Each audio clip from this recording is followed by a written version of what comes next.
Before I really get into things, I want to start by drawing attention to the fact that we're entering the second week of the merry month of Mons games, as well as the channel Snekiversary.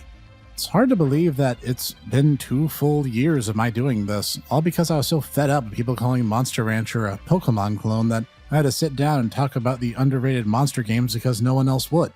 Well, apart from my bro Gym Leader Ed, shout out to him and link in the description. But I want to take us on our Remedial Chronology of Media 101 class to its logical extension today, as we're going to talk about the game that Pokemon itself was cloned from, which itself largely takes inspiration from the old Japanese hobby of raising and battling crickets. This may sound patently absurd, but crickets can actually be quite dangerous creatures. Even feeder crickets fed to a predator, if numerous enough and left in the enclosure, can be a threat to the would-be higher notch on the food chain. Yes, for all those out there still ignorant enough to call any monster game they see a Pokemon clone because that was their first monster game, let me introduce you to an age-old adage: there is nothing new under the sun. Join me for a closer look at Shin Megami Tensei.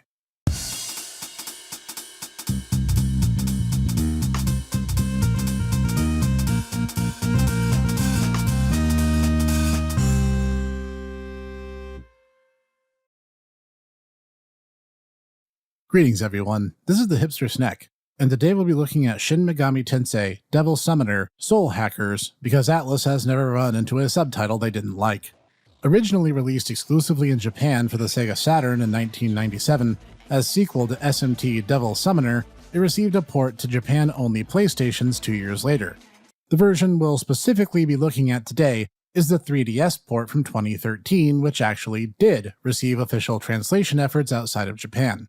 We start the game out from the first-person perspective, from which we shall watch all the action unfold, with our friend Hitomi, as we totally hack the database in order to get ourselves listed as beta tester for there's no other real term for it, the VR social media phenomenon known as Paradigm X, where every household in the futuristic and fictional Amami City is issued a computer by the overly generous efforts of parent company Algonsoft. They even mention it's a VR experience with zero lag and near 0% packet loss, showing that this wasn't even technobabble. The game actually, in many cases, shows real-world comprehension of IT concepts, though it also shows just as much ignorance of the same in other instances, but that's a discussion for a different paragraph. The important takeaway from this, apart from being the prompt to punch in your protagonist's name, is that we're cyberpunk mid-90s rebels with a cause. Just that the cause is a little vaguely defined and prone to whatever whim strikes us at the moment. Before too long, the protagonist is both guided and protected by the sudden arrival of Kinap, who manifests as a coyote spirit and advises the player to undergo a vision quest. Not the type where you eat peyote and stare into the sun, but the chance to relive the last moments of the recently deceased and learn from what they've done. As an aside, maybe I should have named my protag Jake Armitage, because apart from having a bomb planted in my head, this really reminds me of Shadowrun for the SNES.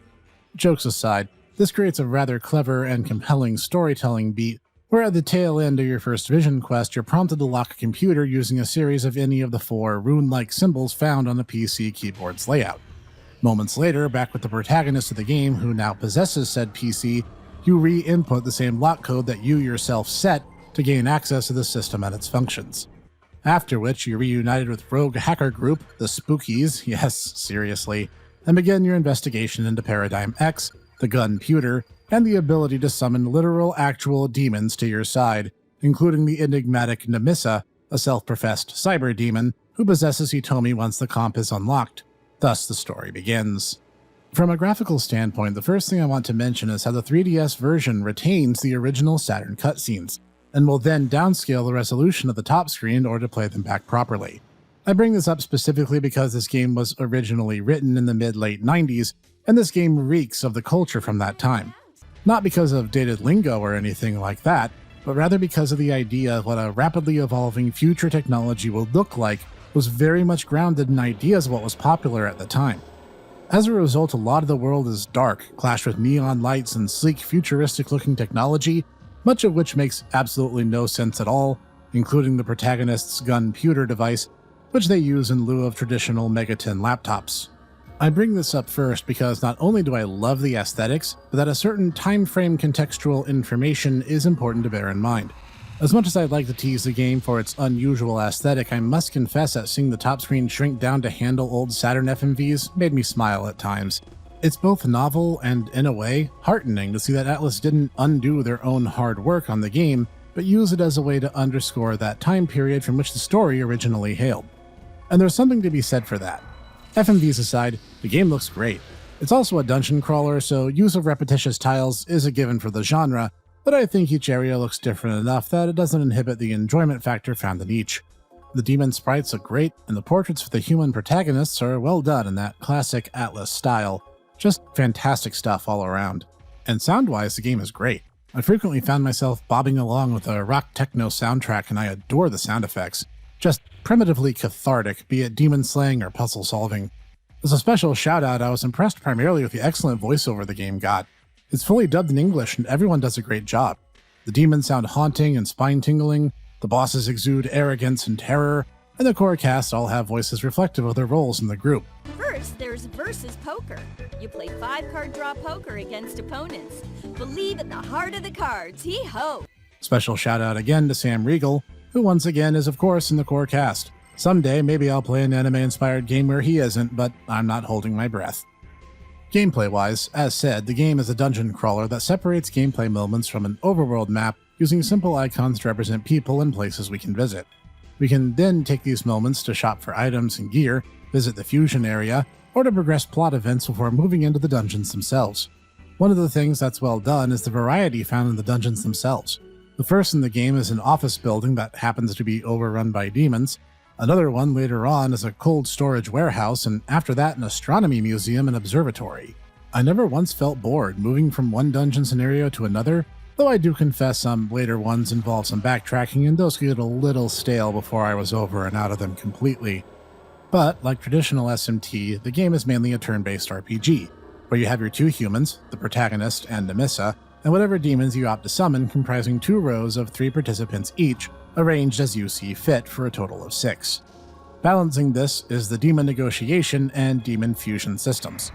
For starters, not only must you defeat demons you encounter, but to grow your team stronger, you must also take time to speak to them and attempt to win them over to your side. While most demons fall into one of several personality types and hence often have a reliable strategy of winning them over to your side when you get familiar with the text prompts, you can't count on that 100% of the time. Demons are random and oftentimes capricious and cat-like, and the answer that served you well in recruitment last time might get you smacked across your face for your trouble in another attempt. The game really likes to keep you on your toes, I guess. But assuming negotiations don't break down and you don't already have a copy of the demon in question, they'll oftentimes throw in with your party. Thus, not only can you have them fight on your behalf, you can also engage in another series staple, fusion. By taking 2 or more demons in your care and slamming them together in a Technicolor light show, you can create progressively more powerful demons to have on your side, limited only by your main character's level cap, up until you get one of the most useful mods in the game which overrules this rule, and your party size is also limited courtesy of a stash of magnetite. Yes, the iron ore. Don't ask, I don't know. Which you'll accumulate as you destroy demons standing in your path. Much like food in old-school dungeon crawlers, demons utilize the material as a sort of energy source and will suffer constant damage should you ever run out. There is a shop where you can exchange money for it and vice versa, but let's just say it's a bit of a seller's market. This creates incentive to really only bring what you need and nothing more, and a somewhat grindy experience throughout. However, if you're bad at this kind of game, worry not. As a nice feature for newcomers, touching the bottom screen opens the Hacks menu, which gives you numerous advantages not found in older ports of the game, easing the difficulty of demon encounters, mapping the dungeons, and more. Having said that, I suppose were I to find fault in the entire package, that'd be my biggest complaint, in that you'll be grinding a lot. As not only does it take a bit for your humans to level, but your demons don't level up in this game. You need to constantly be fusing and using them. And it costs magnetite to even summon them, and then to maintain them whenever you're moving around in the dungeons.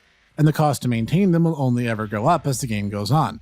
You'll be spending time just to build up magnetite and human levels in order to fuse in order to repeat this loop. Don't get me wrong, it's fun and a very satisfying kind of gameplay, but one that definitely isn't for everyone, and believe me, I understand if it's not your jam. Taken all together, how is Shin Megami Tensei Devil Summoner Soul Hackers? It's fun. I really enjoyed biting into this SMT in particular. And like other SMT titles like it, it's kind of tough and will often force you to reassemble your team for tough boss encounters, but I've come to accept that as part of the relationship of just playing SMT.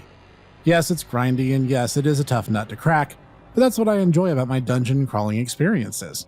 And that's the final word on this week's monster game. This has been the Summoner Snek, bringing today another underloved gem. If you liked today's episode, hit the like button so I know. Leave a comment down below if you played this game and what kind of teams you favored. I'd be curious to know. You can also tap the subscribe and bell icons for more like this each week. Also join me here for more via the Tomodachi Bros podcast, now being rehomed here on Channel Snek. And continue to come back every week for more obscure reviews, indie excellence, Snek tech, and more. And I will see you there. Hey everyone, thanks for watching. And if you're still watching, I just wanted to let you guys know that I wanted to extend a big thank you to all my viewers for helping us recently break the 250 subs milestone. That is crazy to me. The fact that we did it so quickly is all thanks to you and you guys supporting me, and it means the world to me. So I want to give a little something back in return. Between now and the time we hit the 500 subs mark, both on my YouTube discussion page tab and over at my Twitter at Hipster Snek, there is now an open AMA or Ask Me Anything where you guys can ask as many questions as you want.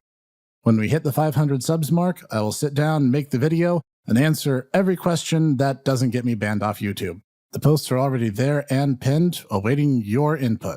I'm curious to see what you guys are curious about. So I'll see you at the 500 subs mark and with all the answers that you've been craving. And I will see you there.